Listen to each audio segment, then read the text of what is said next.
The health sector in Cameroon is counted among the most corrupt institutions in the country, despite the fact that it impacts the socio-economic growth of the state.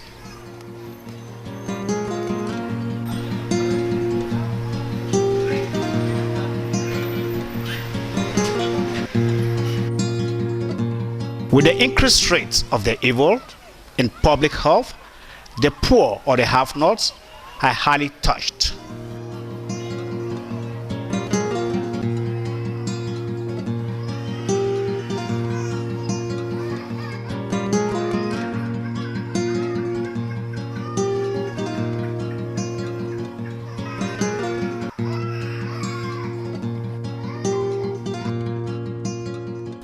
In order to cut down this flaw at all levels and assist in wiping the tears running down the eyes of those who are victims of the acts, Transparency International Cameroon has set up a platform that people or patients can denounce the ills without being identified. TI s'engage à protéger l'identité de dénonciateurs si ça se fait par SMS. Mais par plateforme, c'est pas possible. Les trois pays africains, en fait, ont suivi ce qui se fait déjà très très bien en Occident. Aujourd'hui, c'est la méthode favorite en Occident. Il est le positionnement du Cameroun à ce niveau-là. Mais rassurez-vous, c'est aujourd'hui la méthode qui a pignon sur eux.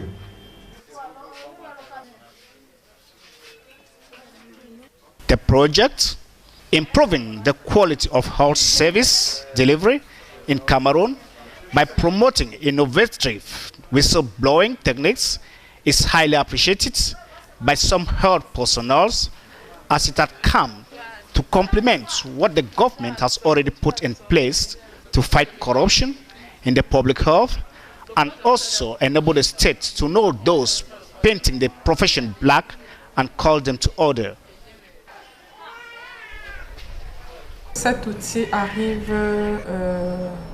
vraiment à point nommé parce que nous avons souvent du mal dans les formations sanitaires à réprimer les actes de corruption parce que les victimes ont souvent peur de dénoncer en se disant que si je dénonce, je ne pourrais peut-être plus utiliser cette formation sanitaire-là parce que le prestataire ou ses collègues vont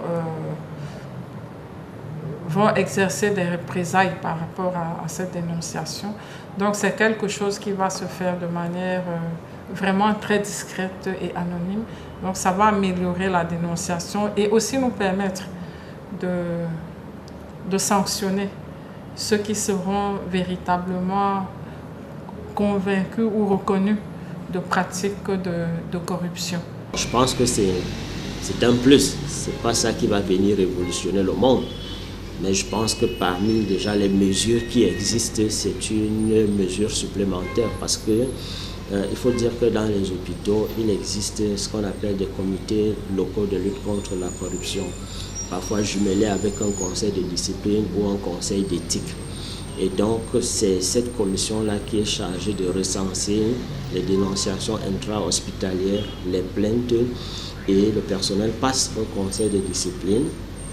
Ils se défendent, parce qu'il faut dire il faut préciser que parfois toutes les plaintes ou toutes les dénonciations ne sont pas véridiques. Et donc on donne la possibilité à la personne incriminée de se défendre. À l'issue donc de ce conseil, plusieurs sanctions peuvent être données infligées au personnel. Il existe aussi des acquittements, c'est-à-dire que après avoir analysé les faits, il se trouve que voilà, le personnel n'est pas coupable de ce dont il est reproché. Maintenant, les sanctions vont aller de mise à pied, de lettres d'observation, de blâmes, de suspension, de motivation, de code part, ainsi de suite. Et donc, cette application vient renforcer, si vous voulez, ce qui existait déjà. In the public health, many are cognizant of the various ways the act of corruption is being practiced in our hospitals and clinics. Nous allons citer d'abord la vente illicite des médicaments, parce que ça commence par là. Donc, vous allez avoir des personnels de santé qui vendent des médicaments aux malades alors qu'ils n'ont pas qualité pour le faire. Donc, l'approvisionnement de ces médicaments, on ne sait pas où ils s'approvisionnent et même la qualité douteuse qu'ils vont délivrer aux patients. Il y a le détournement des malades. Donc, vous arrivez dans une formation sanitaire, on vous fait croire que vous ne pouvez pas être reçu ou alors la qualité du service n'est pas bonne et ces gens vont vous amener à les suivre, même dans leur cuisine où ils pensent qu'ils vont vous délivrer des soins de meilleure qualité. Il y en a qui vont réduire la qualité des prestations au niveau de la formation sanitaire dans laquelle ils travaillent pour inciter les malades à les suivre. Il y a ce qui est assez fréquent, c'est le rançonnement des patients. C'est-à-dire que on fait des surfacturations, ça peut exister, c'est-à-dire qu'un geste, un examen qui va coûter un certain prix, le malade va être obligé de payer plus qu'il n'en faut. Peut-être parce que pour qu'il soit reçu rapidement, peut-être pour qu'il soit reçu avec tous les égards qui lui sont dus. Et il y a aussi le détournement des malades qui pour nous constitue une forme de corruption. Il y a les pots de vin, par exemple. Donc voilà un peu en gros comment est-ce que ça se manifeste dans les hôpitaux.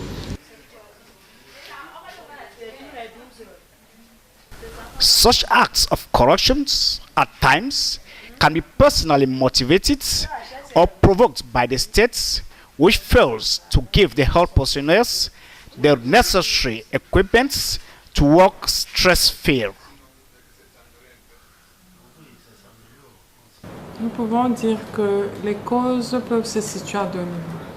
Au niveau des individus d'abord, par rapport à leurs valeurs, par rapport à leurs convictions. Il y en a qui ont des motivations réelles à s'enrichir. Donc, qui veulent gagner facilement de l'argent et qui sont tentés par la part du lucre. Donc ça, c'est des causes qui sont individuelles. Et on peut le dire parce qu'il y a des gens qui ne sont pas mieux payés, qui travaillent dans les formations sanitaires, mais qui ne se livrent pas à cette pratique. Donc, c'est d'abord un problème individuel. Et maintenant, au niveau du système et de la société en elle-même, ce n'est pas propre au système de santé. On sait que les personnels ont des salaires qui ne suivent pas toujours le coût galopant de la vie dans nos cités. Et aussi pas de facilité pour accompagner, pas de mesures sociales vraiment pour accompagner. Par exemple, un crédit pour le logement, un crédit pour faciliter l'accès à un meilleur niveau de vie. Donc, ça va pousser certains, pas tous, ça va pousser certains personnels de santé à pratiquer la corruption. Il faut dire que les causes sont nombreuses et on peut les diviser peut-être en deux groupes. Des causes qui sont systémiques, je veux dire qui sont liées au système général de soins, et puis des causes qui sont peut-être locales vu l'environnement spécifique dans lequel chacun travaille. Maintenant sur le plan général, c'est-à-dire que sur le plan systémique, la première difficulté est l'environnement du travail, c'est-à-dire que la surcharge du travail, parfois le manque de personnel qualifié en quantité ou en quantité, ou les deux. Et puis, la motivation du personnel. Quand je parle de motivation du personnel, je n'entends pas que les salaires, mais j'entends tout ce qui concourt à l'épanouissement du personnel de la santé. The initiative of the International Non-Governmental Organization, popularly known as Corruption No Cessation, that is highly recommended by many, will be perfected if other things are taken into consideration. Nous allons vous demander de pouvoir assurer la confidentialité par rapport à ceux qui vont dénoncer et aussi affiner les critères que vous allez retenir pour la dénonciation pour que nous puissions les exploiter et ne servir qu'en cas de corruption vraiment avérée. Donc c'est un travail très fin qu'il faudra faire. The pilot phase of the project is carried out in the Fulan and BMRC district hospitals for a period of 6 months before taking to others.